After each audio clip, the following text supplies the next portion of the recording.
जय गुरुदेव। बाबा जय गुरुदेव जी महाराज ने कैसे कैसे लोगों को नशा मुक्त बनाया, इसी विषय में एक दरोगा जी की कहानी जो अपने मुखारबिंद से हमें बताई। बात उन दिनों की है जब जौनपुर में काफिला चल रहा था। वहाँ पर हम लोग भी गए थे, तो वहाँ पर चर्चा होने लगी तो लोग उनको दरोगा साहब कहते थे। तो हमने उनसे पूछा कि दरोगा साहब, आप इस संस्था में कैसे जुड़े, आप जय गुरुदेव कैसे हो गए? तो उन्होंने बताया कि बेटा, बात उन दिनों की है जब बाबा जय गुरुदेव जी महाराज जी का सत्संग कार्यक्रम लखनऊ में लगा था। तो हमारी ड्यूटी जो थी चौकी पर लगी थी। तो लोगों ने बताया कि वहाँ पर सुरक्षा बल तैनात करना है और एक दाढ़ी वाले बाबा आए हैं, जय गुरुदेव नाम का प्रचार करते हैं और कहते हैं कि जीते जी प्रभु प्राप्ति का रास्ता बताते हैं। वो कहते हैं मेरे पास आओ और मैं तुमको तरकीब बता दूंगा, तुमको जीते जी प्रभु का दर्शन होगा और चाहे जितनी बार दिन में मरो या रात में मरो और आराम से फिर जीवित हो जाओगे।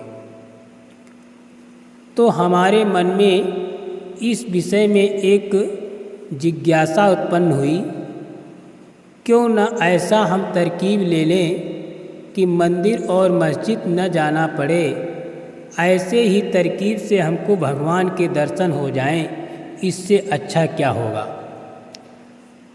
तो मैं उनके पास गया तो उन्होंने वहाँ पर देखा कि बहुत से प्रेमी लोग हैं और सब मालिक का नाम ले रहे हैं, जय गुरुदेव के नारे लगा रहे हैं, और जिज्ञासा हुई, खैर मुलाकात नहीं हो पाई। उसके बाद मेरी ड्यूटी आगरा में लगी। तो आगरा में लगी तो मैंने सोचा यहीं पास में ही मथुरा है और वहाँ चलो चल के देखते हैं, और यहाँ तो एकांत में बाबा जी मिल जाएंगे और हम उनसे प्रभु प्राप्ति का रास्ता ले लेंगे और भगवान को ऐसे ही देखेंगे, हमको मंदिर मस्जिद जाना नहीं पड़ेगा। इस जिज्ञासा से मैं मथुरा पहुँच गया और मथुरा में बाबा जी कुटिया में बैठे थे। तो हमने वहाँ पर जो सेवादार थे उनसे कहा कि मुझे बाबा जी से मिलना है। तो उन्होंने कहा ठीक है, मैं बाबा जी से पूछ के आता हूँ, फिर आपको बताऊँगा। तो एक सेवादार गया और बोला कि बाबा जी, एक सज्जन आए हैं और कहते हैं बाबा जी से मिलना है। तो बाबा जी ने कहा ठीक है, अंदर भेज दो। तो कहा कि मैं जब बाबा जी के पास गया तो मैंने जिस प्रकार से मैं अपने अफसरों को सल्यूट मारता था, उसी प्रकार से बाबा जी को जय गुरुदेव संबोधन किया और उसी प्रकार से सल्यूट मारी। तो बाबा जी मुस्कुराए, कहा ठीक है। तो उन्होंने बताया कि मेरे अंदर इतनी जिज्ञासा थी कि मैं जाते जाते यही बोला कि महाराज, आप जीते जी प्रभु प्राप्ति का जो रास्ता बताते हैं वो हमको दे दीजिए। तो दरोगा साहब जो बाबा जी से कह रहे थे, तो उन्होंने कहा कि हमको प्रभु प्राप्ति का रास्ता दे दीजिए। तो गुरु महाराज बाबा जय गुरुदेव जी कुछ बोले नहीं। लेकिन इधर क्या, ये दरोगा साहब के मन में ऐसी जिज्ञासा उठती थी कि वो सोच रहे थे कि कोई बड़ा सा फल होगा या कोई यंत्र होगा या कोई ऐसी चीज़ होगी जिसके सहारे से प्रभु देखा जाता होगा, लेकिन वो ये नहीं जान सकते थे या नहीं जान पा रहे थे कि कोई तरकीब नहीं है, गुरु मंत्र है। तो बता रहे थे कि मैंने सोचा था कोई यंत्र होगा, जैसे संयुक्त सूक्ष्मदर्शी होता है, उससे दूर की चीज़ देखी जाती है। तो वो यही सोच रहे थे कि कोई ऐसी चीज़ देंगे जिसके माध्यम से वो करोड़ों कोस दूर पर बैठा प्रभु दिखाई देगा। लेकिन जब गुरु महाराज के पास गए तो गुरु महाराज ने कहा, ठीक है, तुम अगहन में आ जाना। तो दरोगा साहब ने कहा कि सरकार, कोई घूस वूस चलती हो वो बताओ। तो गुरु महाराज मुस्कुराए, कहा, नहीं, तुम अगहन में आ जाना। अगहन सुधी भंडारा होता है, 10-15 दिन का प्रोग्राम होगा, उसमें आ जाना और यहाँ रुकना। तुमको तरकीब बता दी जाएगी, उस तरकीब से उस खुदागाड भगवान को देखा जाता है और आपको दिखाई देगा।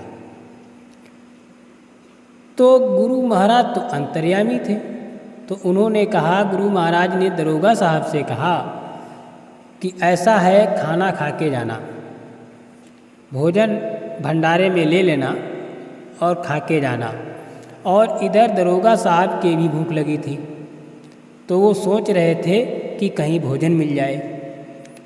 लेकिन इधर जब आगरा से जब ये गए थे तो वहाँ से, आगरा से और मथुरा की दूरी लगभग 55-60 किलोमीटर है, 1-1.5 घंटे का रास्ता है। तो इधर से बटालियन अपने यहाँ आनी थी जहाँ ये रहते थे। तो वहाँ बता के गए थे कि 2-3 घंटे में मैं वापस आ जाऊँगा। तो इधर दरोगा साहब कहते हैं कि सरकार, अगर हम खाना खाएंगे, भोजन करेंगे तो हमको टाइम हो जाएगा और हमारी टीम छूट जाएगी, इसलिए हमको दिक्कत का सामना होगा। तो गुरु महाराज ने कहा, ऐसा नहीं होगा। जब वो कुटिया के बाहर निकले तो देखते हैं कि एक सेवादार एक थाली में भोजन लीने खड़ा है। तो उसने, सेवादार ने दरोगा साहब से कहा कि आप भोजन कर लीजिए।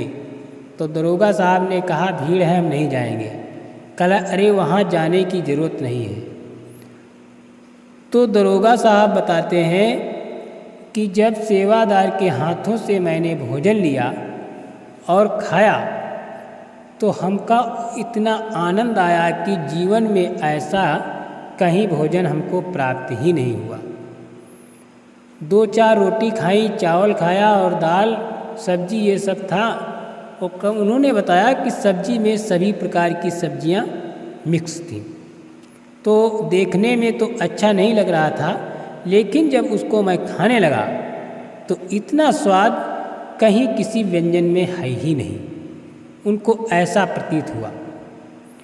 खाया और खा करके अपने यहाँ आ गए। जब यहाँ अपने आगरा आ गए और अपने बटालियन से मिले, उसके बाद घर आए तो घर में उनके अंदर जिज्ञासा उत्पन्न हुई, कितनी जल्दी दिनों में अगहन का प्रोग्राम आ जाए और हम प्रभु प्राप्ति का मार्ग लें।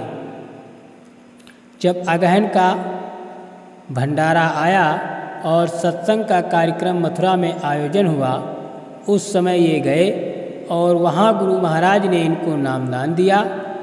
और उसके बाद इनको 8-10 दिन रुके वहाँ पर, रोज़ सुबह शाम प्रैक्टिकल कराया, यानी इस प्रकार से भजन करो, इस प्रकार से ध्यान करो।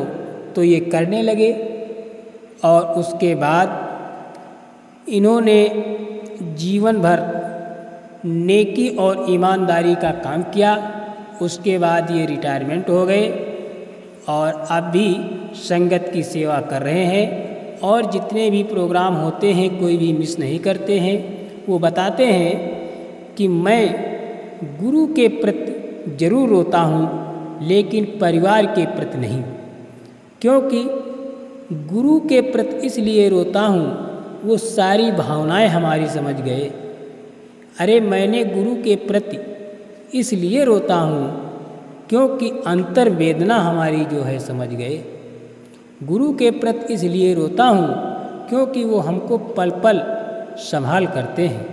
उन्होंने कहा कि मैं अपने सर्विस के समय कभी भी अंडा मांस मछली और रिश्वत ये ना खाया न लिया और गुरु की दया से आज भी सेवा कर रहे हैं। जय गुरुदेव।